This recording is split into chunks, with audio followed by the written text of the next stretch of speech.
Hey guys, I'm going to show you just how easy it is to do the single crochet, which is often used to make hats and scarves and pot holders. This is what you do. To do the single crochet stitch, what you want to do is first find the next stitch over to your left, and you want to make sure it's not in the stitch that you're sitting in or it will undo that stitch. So the next one over is right here where my left thumb is. So I'm going to go in that stitch and pick up 2. You can also pick up 1 if you want to.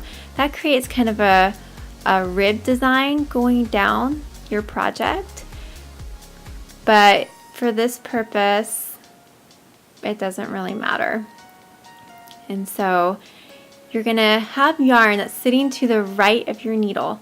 And you want to take that yarn, wrap it across the needle, which is called a yarn over, and pull through the first 2 pieces of yarn that are sitting on the needle.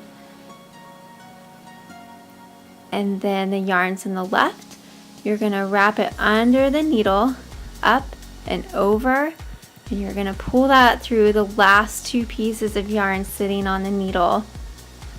And that is your single crochet stitch. And you're going to continue to do this all the way down the row. So you're going to yarn over, pull through 2, yarn over, pull through 2. So yarn over, pull through 2, yarn over, pull through 2. And this gets much quicker with practice. You do want to get in the habit of every so often counting your stitches just to make sure that you're not ending up with too many or too few, so you don't end up with a lopsided project. So I have 10 stitches in each row. So this is 9 and 10 for me. Always ends up a little bit on the side. So I just go through 2 and pull them up to create my 10th stitch. So to continue, just turn the work over and do the same thing. So I'm going to find my next loop over to where I am. So I'm here. So I want to go through this loop. So the needle goes through.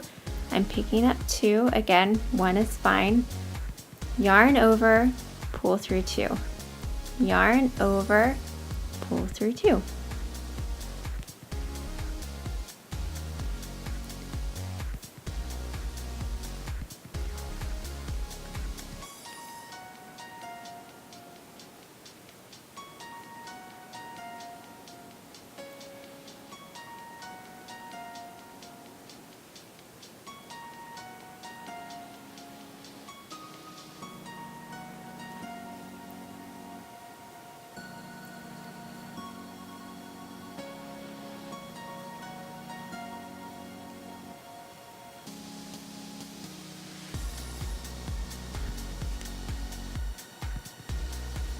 And that is a single crochet stitch.